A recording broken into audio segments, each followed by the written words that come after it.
Hello students, so this is the second part of the video. So here you can see that a welded joint subjected to bending moment. So here it is like you see this is a wall.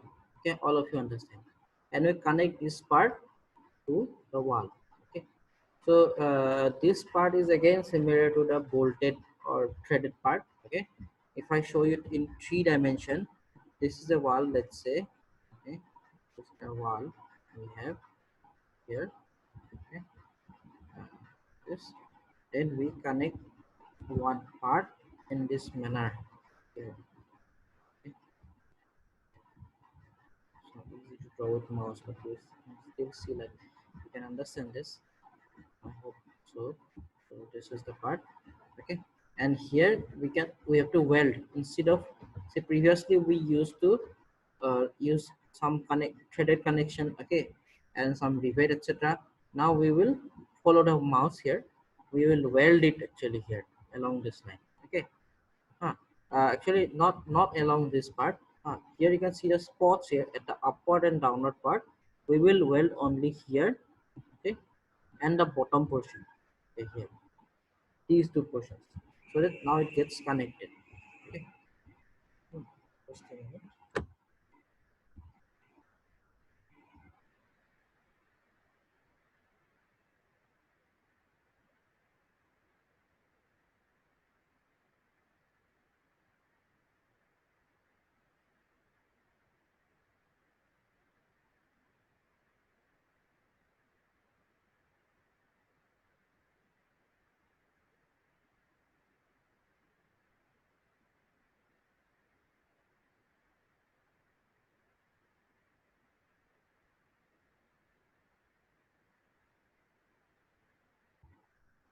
Okay.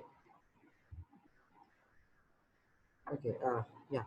So have a look at this. So we have this part and this part connected together. Okay. So now we can see if you view from this side. Okay. This, if you view from this side, then you will see like this. Okay, look at this piece, you'll see this piece. Okay, this piece, so this piece is shown here. Okay, this part, right? So here we have upward weld and downward weld. We will term that as w1 and w2, these two. Okay, so now from here to here this distance is d, let's say small d. Okay, and you can just have a look at this. D is the total, I can say the depth of the plate part. I mean, this is, let's say this is plate A, okay, and that part is plate B, suppose B. Then this is the distance or the depth of plate A. Okay, and this part is B. Now the remaining part, this small part, okay, that is remaining, is the thickness T. Okay, T. The total distance from this point to this point will be d plus 2 times t. Okay, because you see d is from here to here plus t plus t. That will be d into, sorry, d plus 2t. Okay, so now you can see that how this part will fail. Again, it is similar. First of all, there will be kind of shear failure here. Okay, shear failure. That's why we will have a primary shear stress. Okay, and the second part is obviously there will be movement in this direction. Okay, see, because of this force there will be a movement in this direction. You have to counter the movement. Okay, so for that, what you have to do, you have to again look at the bending part. So this part here, okay, so this part, this part gets bent, so it will bend like this. Ah, bend like this because of that movement, this rotation, right?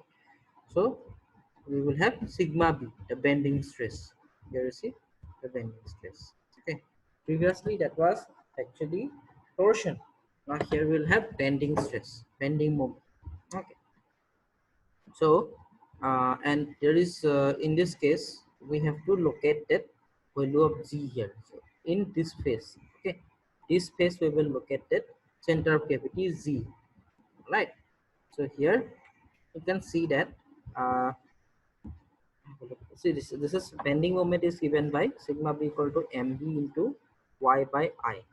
Okay, so here you see this is bending moment. Bending moment is very simple to find. This force multiplied by this eccentricity E. Okay, this will be the bending moment. Y will be half of the this face side. Okay, that will be d by 2. Okay, this is d now, so d by 2, that is fine. And I is moment of inertia of all welds. This moment of inertia of the weld about g. Okay, about g. So we will have to look at that part, moment of inertia. Now a little consideration will actually, again there is some derivation which I have skipped. And if we have these two spot, I mean say not spot actually, if we have welding at these two places, no, then you see the equivalent system is like this. There will be a downward force here and a moment here. Okay, moment like about g. So g is here, you see. This you can understand because we have done such type of problems already. And you know the moment of inertia for symmetrical wells. Now symmetrical wells is here one, here one, two of them. Remember, one of them is there, then this will change. By the way, we will not have like that. We'll have one upper welding, one lower welding. Okay, like that. So they will give it a moment of inertia. After derivation we'll get this formula. Okay, this is actually right now, um, this is not the not from the exact moment of inertia formula. We'll have to get it. How do you get it? Just simply let me tell you. First get the moment of inertia about this xy axis, then you get it for these two areas. Okay, how to get that is from parallel axis theorem.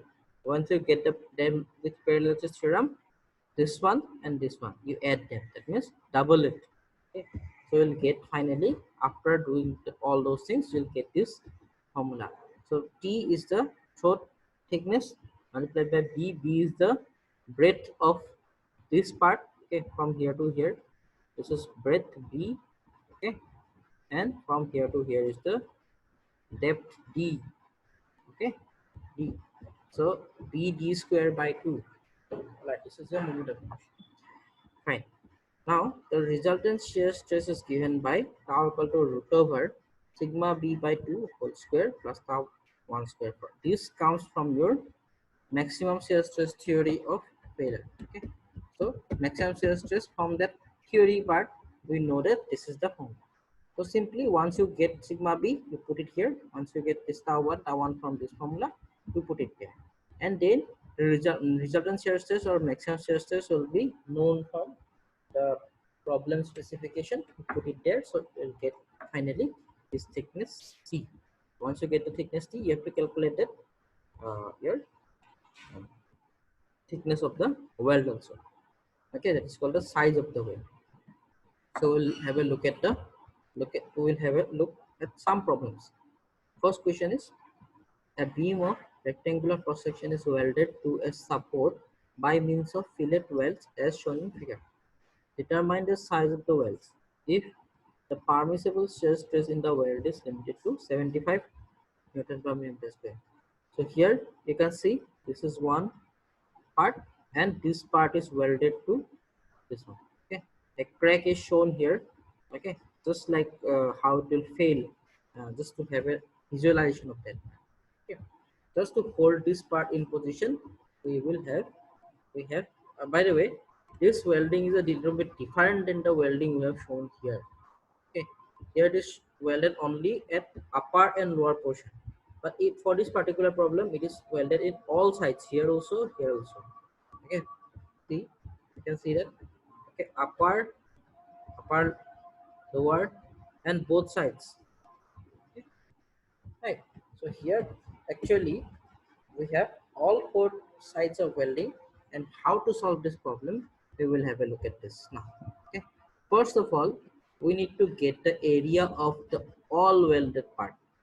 Okay, since the thickness is t, you know, since the thickness is t, again let me tell you, this is 150 is the total length, thickness is t, so area for this side will be 150 into t. Okay, similarly this side again 150 into t, because length is 150 and thickness is t. This will be a rectangle actually if you project it. and the projected area is 150 into t, 150 into t this side. Similarly here length is 100, so area is 100 into t. Here also 100 into t. Since we have 150 into t 2 times, 100 into t 2 times, we can just write it as 2 into 100t plus 150t. Okay, this is the total area 500t. Okay, fine. Now here we have the primary shear stress in the weld is given by this formula. Okay, so tau 1 we have got it here. See, tau 1 p by a. Now p is 25,000. This is 25 kilonewton given. So 25 into 1000, that is 25,000. Okay, area we have just got as 500t. So here we will get the primary shear stress, okay, as 50 by t. Okay, this is not the similar way we did in like the riveted and threaded joint. Okay, for welded part we have to find a shear stress. Okay, so we have to be just carefully find this part.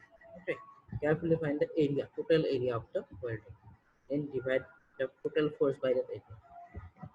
Now to get the bending stress. Okay, once we got tau 1, we have to get the bending stress now, sigma b. MB and Y can be easily found. How do we find? MB is 25,000 multiplied by 500. Okay, this is the bending moment, right? About this G, okay, G will be here at the middle, right? And then Y bar is actually the half of this distance. Okay, this distance, that is 150 by 2, right? So now how to get this I part, okay, moment of inertia. So have a look at this. Now we are looking at this side, okay, this part here, here. Okay, now you see I told you that from here to here is D, okay, this is B, and additional welding part thickness is T. Here it is T, here it is T. Okay, fine. Now what will be the total actually rectangular portion here? You can see this is, I mean, this part, this part, this part, this part, we are interested in that only. Okay, not the entire solid rectangle. Here to find the moment of inertia for of this type of rectangle, if this is D and this is D, we get it as 1 by 12 BD cube. But here additionally, I mean, we have to find it for the uh, rectangular portion where only welding is present. So this part, a little bit of consideration will give you like this. You see, moment of inertia. If you actually, this part is a derivation.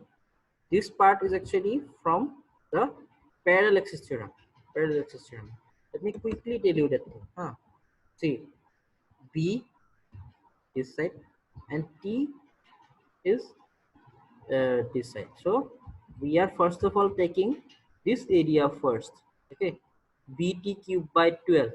Okay, let's take BT cube by 12 first. Okay, this is the area and the axis is here. From parallel axis theorem, you know that distance from that axis is what? D by 2. D by 2. So moment of inertia plus area into distance square. So area of this small rectangle is B into T plus distance square. Distance is d by 2. So this d by 2 square. So since we have such two such areas, okay, one is here, one is here. So we have multiplied 2 with this. This is from your mechanics, engineering mechanics part. Okay. So this is from parallel axis theorem, just like I told you. So we have got moment of inertia of this one and this one, these two parts, and now we will get the moment of inertia of this part and this part. So for this part, similarly, this one is T, okay, into, now this is about x on so we don't, no need to find out, no need to get it, parallel axis theorem is not required. Okay, here distance is 0 because you see this area is about x and this area is actually away from x. Okay, the upper and this one and this one. Okay, these two areas are away from x, that's why we needed the distance. Now for this one and this one we don't need the distance. Now here it will be base is T, height is G, so T D cubed by 12. For this one and this one we have added 2 because for this one plus this one we have done like TD cube by 12 for this one again TD cube by 12. So we have got it like this. Okay. Now you see welding is very small as compared to this thickness is very small as compared to this B and D. So we can just take it B and D are large, very large as compared to T. So we can neglect the higher order terms like T cube. Okay, like that. So we will neglect this part and we will just keep it like this. So here we take T common. So this remains as BD square by 2. Okay, and this is D cube by 6. Huh. Uh, okay, this is actually one thing. This is D square by 4 and here 2 was there and that 2 gets considered, that's why this 2 remains here.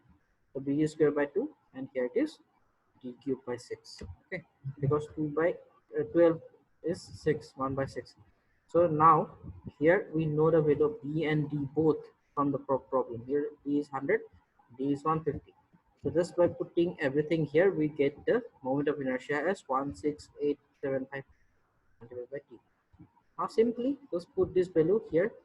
Okay, moment is known. Okay, and y is half of 150. I told you half of 150 is 75. Okay, 75, and we'll get the sigma. Now in the formula of maximum shear stress in the well, here we put it and we get it as maximum shear stress is 282.24 by T. Here you see this sigma B value was this. We have put it here. 2 was already there, so 2 will come here. Tau 1 was 50 by T that we have found here. Here. Okay. Now this is sorry. Now this is 282.24 by T. Now it is given in the question that the permissible shear stress is limited to 75. So permissible shear stress value is given, that is 75. So equate it to 75, you get the thickness. Okay. Now the you can say the height of the weld. Okay, here this is small h. It has to be found every time. So here is h equal to T by 0.707, which is equal to 3.76 divided by 0.707. Okay, so here we can do it and we will get the height as 5.32 or 6. So this is one of the problem. Next, one more problem we'll have a look. So here you see a bracket is welded to the vertical plate by means of two fillet welds as shown in figure. Determine the size of the welds if the permissible shear stress is limited to 70 Newton per millimeter square. Similar question, okay, to the like the previous one, but here we don't have welding at these 2 points. Okay, that means the upper and lower point from the side. I think it is clear to you. Here you see in this the next problem that we are discussing now, here we have welding only at this point, okay, this side and the other side. Okay, and we don't have anything here. Okay, don't have anything here and we don't have anything here also. Okay, so now similar solution procedure is similar, but in this case it will be easier for us to find out the moment of inertia. Okay, because you don't no need to apply parallel system in this case. So I can go quickly in this problem. Now till now you can see that how to find the area. Just multiply the length with T. T is what that we need to find. Okay, here is a length is 400 mm in this question, 400. So area for this part is what, 400 into T. Okay, let's remove everything here. This part is 400 into T plus 400 into T. So the area is 2 into 400 into 400 T, or 400 T plus 400 T, 800 T. Okay, this is the area. So force is known 50 kilonewton, area is known now 800 T. To find the shear stress, primary shear stress, that is 50,000 by 800 T, 62.5 by T. Keep it aside. Next thing is to find out the bending moment. So for bending moment, bending stress. For that, the bending moment is 50,000 multiplied by 300. That is the bending moment, right? So bending moment is 50,000 into 300, right? Multiplied by 400 by 2. So here this y is equal to y 400 by 2. Okay. this part, half of them. This is 400. Fine. Divided by I, that moment of inertia. Now moment of inertia, we can get it. Just simply look at this previously. TD cubed by 12, right? So for this part, it is similar to this one. See, look at this. This is the axis. Let me just show you. This is the axis. Okay, with the moment of inertia for this. Okay, so from here to here is T, and from here to here is D. Okay, this is T, and this is T. So T is the base multiplied by D cube by 12.